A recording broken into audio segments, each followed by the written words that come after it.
Not anything I ever really planned to do. I was, at the time, quite a while ago, the secretary of the Wisconsin Fellowship of Poets.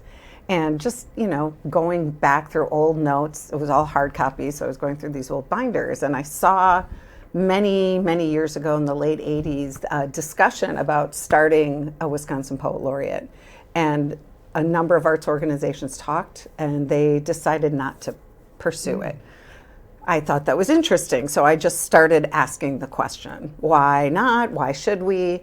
Started doing some research, talked to other arts organizations. They thought it was interesting, and so I happened to know somebody in the governor's office at the time, and they pushed it through. So when it first started, it was a state position. We were just talking a little bit about positions getting funded by the government, and it was started under then Governor Tommy Thompson, but it left the government pretty quickly thereafter. So I had the privilege of founding that, what they called the Advisory Commission, and then the initial founding commission left, and then when it all kind of fell apart, Wisconsin Academy of Sciences, Arts, and Letters took it under its wing, and then I came back on and chaired it for a number of years then as well.